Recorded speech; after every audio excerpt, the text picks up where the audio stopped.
You can build a business that can create an affiliate link that can create a $10,000 a month return. If you can go to work, I got $1 million check for who anybody can build an affiliate link out to reoccurring $10,000 a month.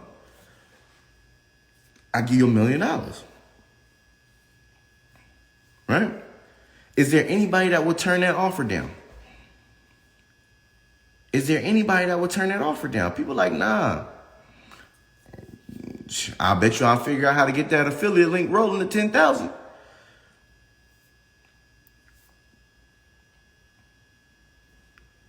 But why do you have to see the ending, or it has to be something at the end of the road for you to want to go down a path for you to be better and develop a cash flow? Why do I got to hang a carrot over your head for you to actually take action and do something that can change your life? You will start asking people, yo, give me this, give me that. I'm gonna do this, I'm gonna do that. Some of y'all probably go borrow money, steal, kill, and rob to build that affiliate link out and get it right. Right?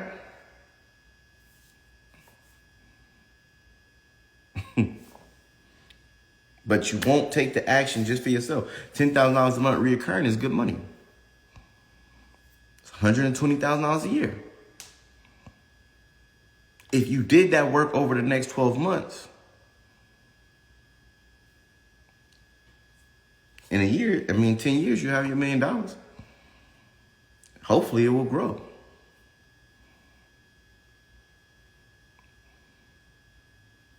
This is the point where I say, when we talk about mindset, people saying mindset, the mindset that we have to have is that we have to pour into our relationship, right? We have to pour into our relationship with money. We have to pour into, that comes into budgeting, right? That comes to budgeting. When it comes to budgeting our money, saving our money, right? Allocating our money to the proper places. When you save money, it's not saving it in a bank account. It's understanding, how do I put money in insurance? It's understanding, how do I put money into the stock market? It's understanding, how do I put money into cash flow and investments? These are the things that you have to come to when it comes to the money that you make, that you have to have these kind of relationships. See, this is where you could be polygamous, okay? You could be polygamous with your investment portfolio, right? But a lot of y'all faithful to the motherfucker. You faithful to the motherfucker when it comes to diversifying your money, right? It's all I want to do is hold my money here. I want to put my money going in my pocket. That's the only place I'm putting it. You faithful as hell when it comes to having that money. The only place you're going to put it is in your pocket. You ain't putting that money nowhere else. In the bank.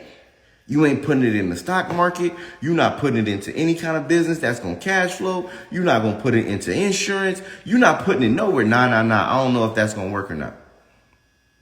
Right? I don't know if that's going to work or not. Right? That's the thing that happens. Neo cracked the joke. You got a Brian Gumby. You see how negative influences come in here and try to throw me off? I'm not arguing with nobody who got a blowout on top of a little Boosie fade. All right?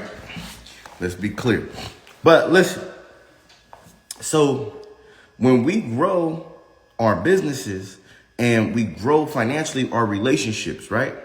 When we start building that relationship with our money, everything changes, right? But we have to change the relationship with our banks. Right? So we have to change. I'm finna kick me out of my life. We have to change our relationship with the banks that we bank with, the institutions that we invest with, how we do insurance, right? Everything is needed. The development of those relationships is all needed because we must understand them, right? That's the part where we start to learn, like, yo, this is where my money grows at a slower rate, but it gives me an okay return and has good options, right? Some people may say, yo, long-term invested in the stock market ain't the best. But imagine your money growing long-term at a slower rate, but you can borrow it back at a low percent interest, right? at a low percent, at a 3 or 4% interest, you can take the same money back as it continuously grows. With the insurance market, you can put money into insurance and borrow it as fast whenever you want, at a tiny percent of interest without having monthly payments due back. See, these are all things that are needed, right? But these are relationships that we have to build, because we have to know, right, how to actually properly execute. We must know the details. We must know that Charles Schwab not the only one, because I said it. You got other companies out there, right?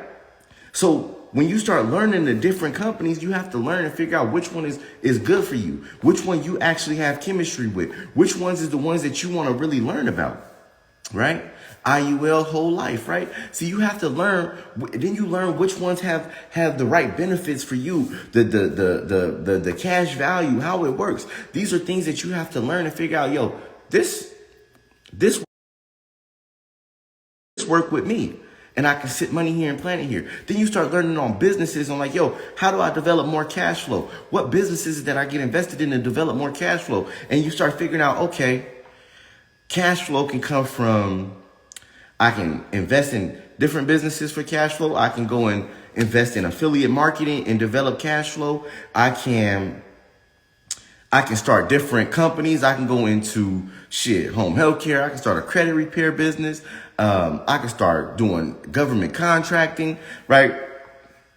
These are businesses. I can get into trucking, right? I can go and get into these different businesses that's going to create cash flow, whether it's earned income, semi-passive, passive, right? Or you can go into your investments, right? We always got to remember that we got those different quadrants. So as we're working, we got the earned income is what we work for.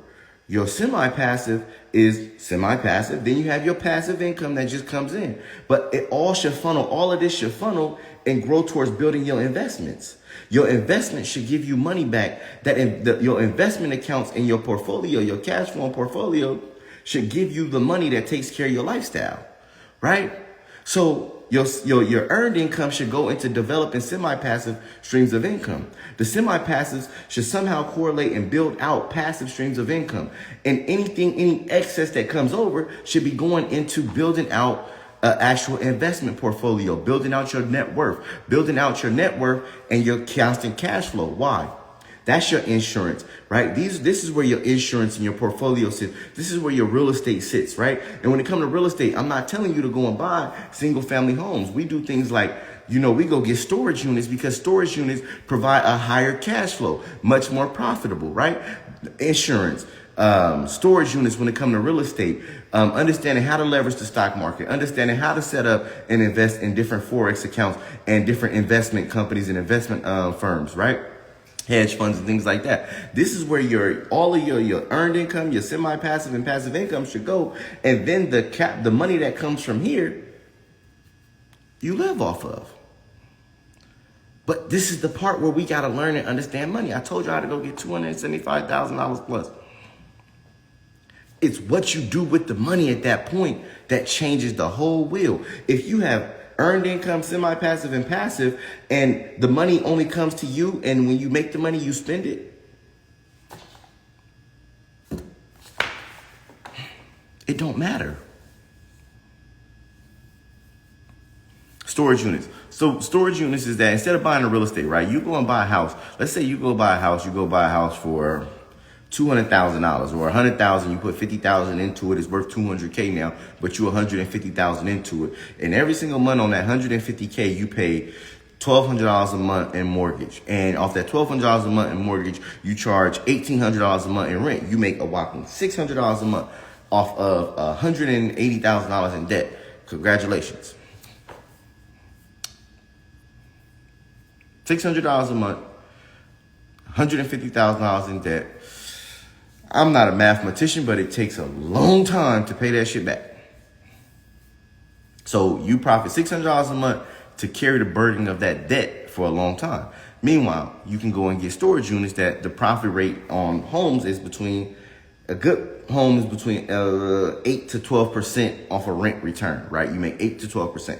Meanwhile, you can get a storage unit where the profits is much higher, upwards of 35 to 60% off a storage unit. So that's the thing that comes back, right? That's the thing that comes back, and it gives us a higher profit. Why? Because it's more units. When you buy a storage unit, instead of having one tenant, you got 500 to 1,000 tenants that may pay you $100, $200 a month, but it's more profitable than having a single family home. So when you invest in like long-term real estate, those are things that I suggest, even over, apartment buildings, because apartment buildings comes with humans. And wherever there's a human at, there's so many different people who want to put rules, stipulations. There's so many laws when it comes to plumbing, how the plumbing needs to be set up, what's used in the